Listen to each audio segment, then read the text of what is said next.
Dabs, the world's strongest saw, or so I have been told. In reality, dabs can't really be considered the world's strongest saw because it's technically not weed anymore, it's the extract of it. And although there are natural and unnatural ways to extract that THC, the end result is always the same: super potent, sticky, icky wax. You see, wax is like the express lane of cannabis. If the express lane was designed to launch you into a high so intense you'll wonder if you just got teleported. It's a concentrated form of cannabis where all the THC and terpenes have been extracted from the plant into a sticky wax-like substance. Think of it as the espresso shot of weed. It's quick, potent, and designed to get you where you're going fast. Wax generally contains anywhere from 60 to 90% THC. That's right, you're basically inhaling a THC rocket launcher. A little dab, literally a small dot of wax, is enough to send you to the moon and back in no time, which, let's be honest, might be exactly what you're looking for, but anyway. The extraction process typically involves solvents like butane or CO2, which separate the THC from the plant material. The result is a gooey concentrate that can resemble something between honey and a gummy bear's worst nightmare. And if you think it looks a little sus, that's because it probably should. Just make sure you know what you're doing with the dab rig, or you might end up with an accidental science experiment that doesn't go quite as planned. Now, you might be wondering, CBD bro, what's the difference between like strong bud and dabs, eh? What's up with that? Glad you asked, my little munchkin. Bud typically contains around 15 to 25%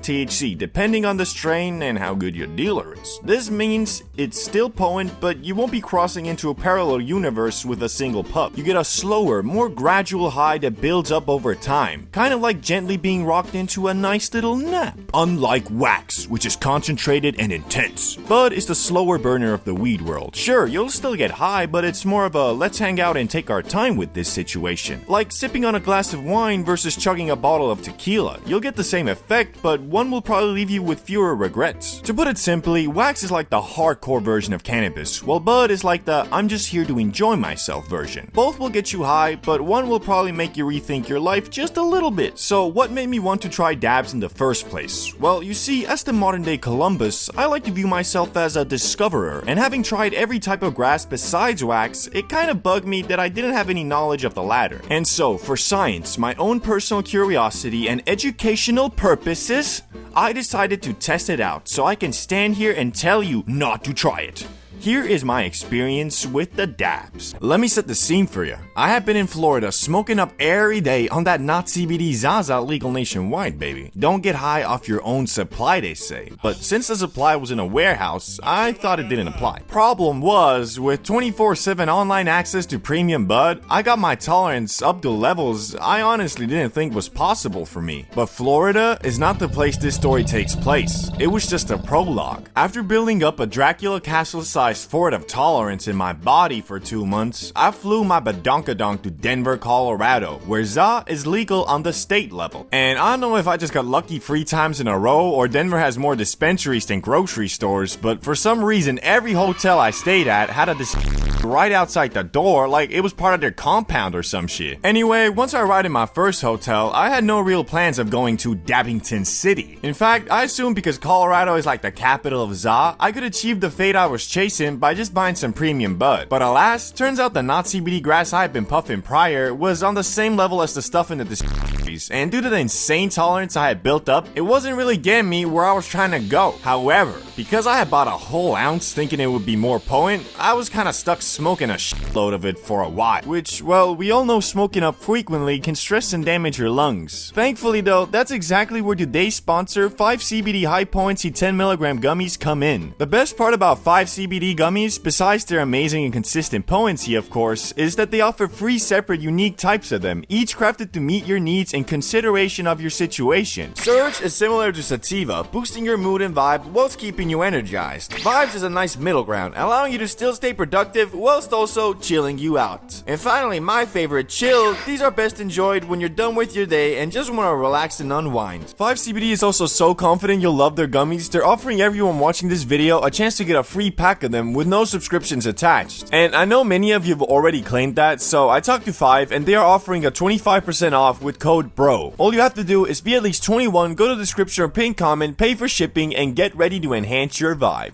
It wasn't until I went to my next hotel when I finally ran out and was in the market for some exotic again. But this time I knew flour wasn't going to be enough. If I was going to end my multi-month US trip with a bang, I needed something that would face my insane tolerance and overcome it. Push me back into Yodiland one last time. So I went to this and explained my situation to the clerk. Hello sir, what can I get for you today? Yeah, so I'm looking for something strong. Well, in that case, I guess I recommend edibles, maybe some moon rock or dabs. What do you like? I've never done dabs before, but I have heard that they're very potent, so I guess I'll go with them. Fabulous choice, sir. I have 3 types here. The cheap stuff, the good stuff, and the insane stuff. It was at this moment that I sealed my fate. My overconfidence consumed me, and I answered, "Give me that insane shit, bruh." 92% THC is the wax I received, and to all you ZA experts who are already typing, "THC percentage doesn't mean anything. Has this guy ever even smoked before? LOL.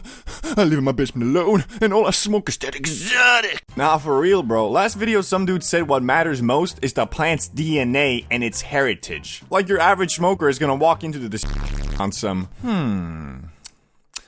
excuse me, could you tell me about the DNA compensation of this ZA? Yeah, I don't know, bro. It says OG. Of course I see that, but tell me about the history of this particular plant. Were its ancestors also original gangster? Look, man, I get $14 an hour here. I don't freaking know. I've smoked it before. It's pretty good. Anyway, now that I got my premium dabs, I needed a way to smoke it. But because I knew doing dabs is not as easy as just, say, ripping a BONG, I decided to do a bit of research before buying any equipment. So I went to the closest Starbucks, sat down, and... This is what you're gonna need. A cap, a nail, terp spinner, which is optional, a rig, Q-tips, a torch, a timer, dab tool, and a set of lungs.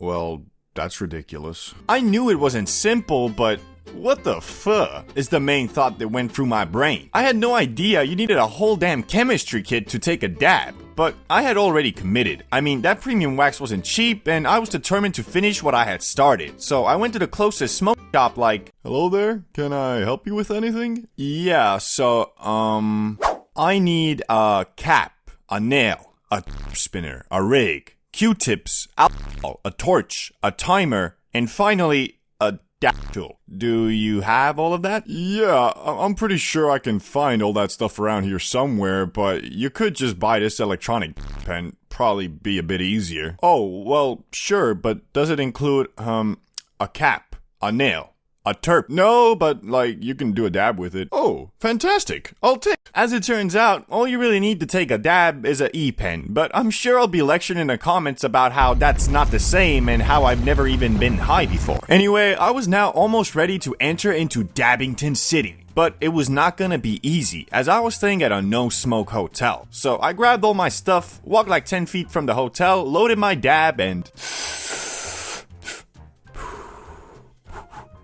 Oh, it's not on. So I put it on the high setting, waited a couple seconds, and prepared to smack it again.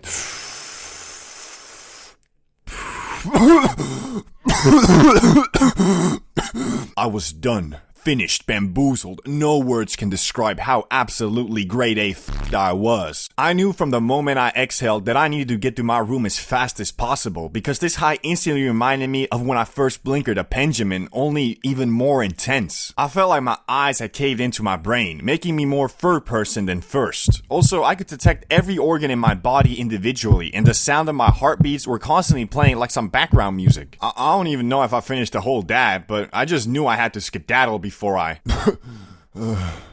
Wait, is it a bit No.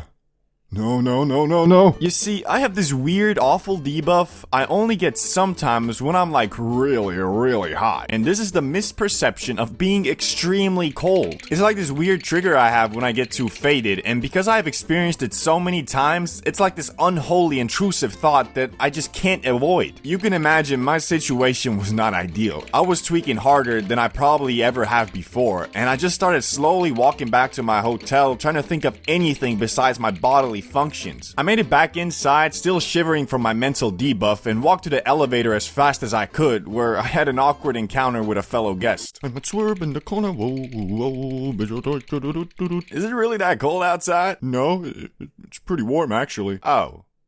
Okay. That dude must have thought he just talked to a local crackhead. But anyway, the instant I got back to my room, I snuggled into my bed to warm up and hopefully stop tweaking, which eventually I did, but I was still scared to leave the comfort on my warm sheets, so I just kind of watched fun YouTube videos until I came down a bit. After about 30 minutes, I stopped geeking and instantly ordered some food, but not just any food. I ordered a large Baconator combo from Wendy's like a true American.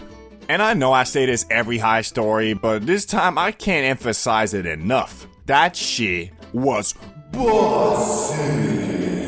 Combine my already empty stomach with the wax high, then throw in bacon, cheese, and lettuce. Yeah, I added lettuce to my burger. Why? Because fitness isn't a choice. It's a lifestyle. So, sorry to disappoint you guys, but really that's about all that happened. The high was very similar to my first Benjamin. Tweak it first, vibe later. Will I be doing dabs again?